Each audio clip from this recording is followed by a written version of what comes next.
और हमारे सीनियर साथी जानते हैं इनका कैसे वेलकम करना है।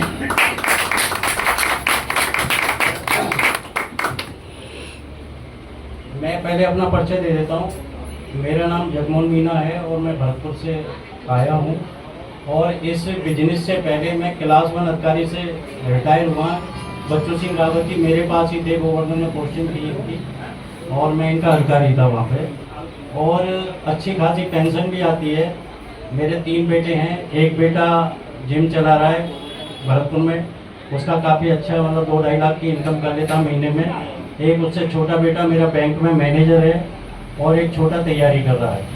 मुझे भी अच्छी खासी पेंशन। बड़े बेटे की अभी शादी करी है, उसकी बहू भी बैंक में है। तो हम इसे इनकम के लिए नहीं कर रहे, इससे हमें क्या क्या मिलने वाला है वो मैं आपको बताऊंगा। लेकिन आपसे 2 रिक्वेस्ट है मेरी कि एक तो अपने मोबाइल को आप या तो स्विच ऑफ कर लें या फिर एरोप्लेन मोड पर डाल दें, और दूसरा अपने दिमाग का ढक्कन खुला रखें, क्योंकि कोई भी चीज़ जब समझ में आती है जब आपका दिमाग खुला होता है। अगर दिमाग बंद होगा तो आपको समझ में नहीं आएगी। इन्होंने इतनी सारी चीज़ें बताई, लेकिन इनसे हमें मिलने वाला क्या है और ये हमें क्यों करना चाहिए। भाई काम तो हम सब कर रहे हैं, सभी लोग काम कर रहे हैं। क्यों कर रहे हैं काम? पैसे बताएंगे सर? पैसे के लिए सर। पैसे के लिए कर रहे हैं, क्योंकि हमें अपना परिवार पालना है, इसीलिए काम कर रहे हैं। Yes sir. अब ये बताओ, कल को वो काम ना रहे या आप काम करने लायक ना रहे तो क्या परिवार चलेगा आपका? No sir. नहीं चलेगा ना। अभी आप नौकरियों की पोजीशन देख रहे हो कि नौकरी बढ़ रही है घट रही है? कमी हो रही है नौकरी।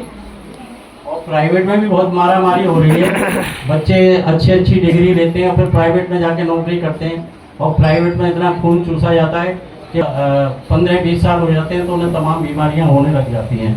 तो मैं थोड़ा सा इसके बारे में आइडिया दूंगा।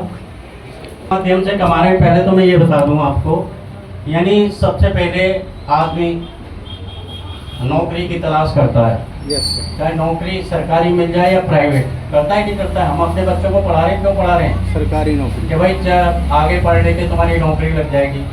पहला तरीका ये है, उसमें सरकारी या प्राइवेट, उसमें 8 से 10 घंटे आपके बच्चे को देने ही पड़ेंगे, तभी उसको महीने में एक बार है। कोई आप बिजनेस कर लो, मार्केट में कोई दुकान खोल लो, 10-20 लाख रुपए लगा करके कोई काम डाल लो, तो 10-20 लाख लगा के 10-20 हज़ार से ज़्यादा नहीं कमा सकते हो, ये गारंटी है। क्योंकि मार्केट में इतना कंपटीशन रहता है और आपका बिजनेस चले नहीं चले उसमें रिस्क भी रहती है। और तीसरा तरीका है खेती। जरा आप करेंगे किसान लोग? किसान है। अब आप खेती कर रहे हैं तो क्या खेती में आपको काफी बचत हो रही है क्या? अब इनमें दिक्कत क्या आ रही है वो मैं बता दूं आपको कि हमें ये RCM करना क्यों है, करना क्यों पड़ेगा। क्योंकि अगर नहीं करेंगे तो हमारी आने वाली पीढ़ियों के लिए कुछ नहीं बचने वाला है। तो सबसे पहले हम नौकरी की बात करते हैं। नौकरी इस समय सबसे ज़्यादा आर्मी दे रही थी। क्या अब आर्मी में भर्ती हो रही है? क्योंकि वहाँ भर्तियाँ कम हो गई हैं। और ये आपने AI का नाम सुना होगा, एडवांस इंटेलिजेंस, जिस पे काम चल रहा है, पूरे विश्व में काम चल रहा है। वो क्या है, रोबोट बना रहे हैं। रोबोट क्या है कि वो जवानों की जगह ले रहे हैं वहाँ पे। अभी आप देखो, पहले पायलट जाते थे बम पटकने के लिए, अब ड्रोन से पटके जाते हैं, उसमें पायलट की जरूरत ही नहीं है। तो नौकरियाँ कम हो रही है नहीं हो रही हैं? वहाँ भर्ती नहीं हो रही है। और उसके बाद दूसरा रेलवे सेक्टर है। रेलवे सेक्टर में भी नौकरियां कम हो रही हैं, क्योंकि जो ट्रेनें चलती हैं उसमें TT गार्ड और ड्राइवर वगैरह सब रहते हैं। आप कभी मेट्रो में बैठे, कभी दिल्ली या बॉम्बे कहीं गए मेट्रो में बैठे तो कोई हाथ करे खड़ा करेगा? उसमें आपने TT को देखा है क्या कभी? No sir. आप बिना टिकट जा सकते हैं क्या उसमें? No sir. अब ये सारे स्टेशनों पे अगर वही सिस्टम लग जाए तो ना TT गार्ड किसी की जरूरत पड़ेगी उन्हें। नो। तो रेलवे में भी नौकरियां कम हो रही है, इसलिए रेलवे का बेचने का नंबर लग गया है। अब आप टीचर की बात करेंगे, साहब मैं पढ़ लिख के नहीं टीचर बन जाऊंगा, तो आप ये देखिए केरला में स्कूलों में रोबोट पढ़ा रहे हैं। एक टीचर हिंदी पढ़ाएगा तो वो हिंदी पढ़ाएगा, रोबोट सारी भाषा में पढ़ा देता है और सारी उसकी जवाब देता है, उसे पूरी नॉलेज होती है और ना उसे रेस्ट की ज़रूरत और ना कुछ तनख्वाह की ज़रूरत। तो उसे ज़रूरत क्या है, टीचर रखेंगे तो टीचरों की भी नौकरी खत्म हो रही है। तो धीरे धीरे सारी मतलब नौकरियों का ये हाल हो रहा है। तो क्या आप चाहेंगे कि हमारा बच्चा आगे एक नौकरी मिल जाएगी, पता चलेगा आपको, मतलब गारंटी है क्या? नहीं है, क्योंकि नौकरी अगर 5,000 जगह निकले तो 5 लाख फॉर्म मर जाते हैं। क्या 5 लाखों को मिलेगी? क्या नहीं मिलेगी। अब व्यवसाय की बात करें, व्यवसाय में इतने पंगे हैं, आप एक दुकान खोल के देखो, आपको जीएसटी रजिस्ट्रेशन तमाम रजिस्ट्रेशन करने पड़ जाएंगे और उसके बाद अगर वैसी दुकान बगल में खुल गई तो कंपटीशन हो जाएगा और 10-20 लाख रुपए लगाने के बाद आपका बिजनेस नहीं चला तो रिस्क भी रहेगी, इससे ज़्यादा नहीं कमा सकते हैं। खेती की बात करें तो खेती में बहुत मेहनत हो गई है लेकिन बचत कुछ नहीं है। पहले बचत थी कि बहुत ज़्यादा ज़मीन हुआ करती थी और हल बैल से खेती होती थी तो लागत कम आती थी। अब सारा स्मार्ट वर्क होता है, वर्क की तरफ ध्यान देने तो उसका भाड़ा भी देना पड़ता है, तो हमें कुछ भी बचत नहीं हो पाती उसमें। तो ये सारी नौकरियां हमें, मतलब खेती किसान के पास 10 बीघा जमीन है और उसके 2 बेटे, तो अगली पीढ़ी को कितनी बट में आएगी? 5-5 बीघा, और उनके भी 2-2 बच्चे हो गए तो 2.5 बीघा रह गई। क्या खेती बढ़ रही है कि घट रही है?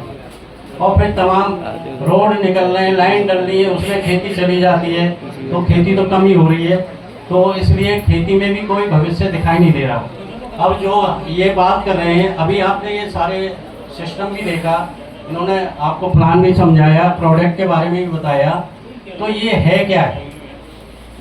ये क्या है? ये आपको जैसे आप एक बुक आती है द बिजनेस स्कूल, 35 साल पहले एक अर्थशास्त्री हुए थे रॉबर्ट टी कियोसाकी अमेरिका के, उन्होंने 35 साल पहले लिख दिया था कि आने वाला बिजनेस डायरेक्ट सेलिंग का ही होगा पूरे विश्व में, और जिन जिनके पास एंड्रॉयड फ़ोन है उस पर अपने गूगल पर बोल के देख लें कि 21वीं सदी का सबसे बड़ा बिजनेस कौन सा होगा, वो बता देगा अभी आपको। तो हम उसी, अब इसमें क्या होता है कि जैसे कोई अभी ये दौर चल रहा है, डायरेक्ट सेलिंग का पीक पे दौर चल रहा है, और इसमें क्या होता है कि दौर हमेशा बदलते रहते हैं। सबसे पहले प्लास्टिक का आया था 1970 में, लोगों ने प्लास्टिक का विरोध किया था कि अरे हम तो यहाँ मटके और उनमें यूज करते हैं, आज प्लास्टिक के बिना काम चल रहा है क्या किसी का? 1984 में कंप्यूटर आया था, राजीव गांधी लेके आए थे, तो लोगों ने काफ़ी विरोध किया। आज कंप्यूटर के बिना काम चल रहा है क्या लोगों का? 2000 के आसपास मोबाइल आए थे, लोगों से कहा तो अरे कहते हमें क्या ज़रूरत है, ये तो आतंकवादियों के काम है और ये तो हमारी कौन सी फैक्ट्रियाँ चल रही हैं। आज गरीब के गरीब घर में 4 लोग रहते हैं तो 4 मोबाइल होंगे, क्या उनकी 4 फैक्ट्रियाँ चल रही हैं क्या? तो एक कोई दौर आता है, अभी इस समय डायरेक्ट सेलिंग का है। अभी इसमें आपको 3 तरह के लोग मिलेंगे। पहले लोग वो मिलेंगे जो इस बिजनेस को समझ जाएंगे और वो दूरदर्शी होंगे कि आगे भविष्य इसका ये होगा, वो तुरंत इसमें शामिल हो जाएंगे। और दूसरे वो मिलेंगे कि जिनको मतलब वो होंगे 5% लोग कुल में जो ये समझ जाएंगे। दूसरे मिलेंगे कि वो धीरे धीरे उनके समझ में आएगा, वो 10% लोग होते हैं। और 80% लोगों को जब समझ में आता है जब भीड़ आगे बढ़ने लग जाती है।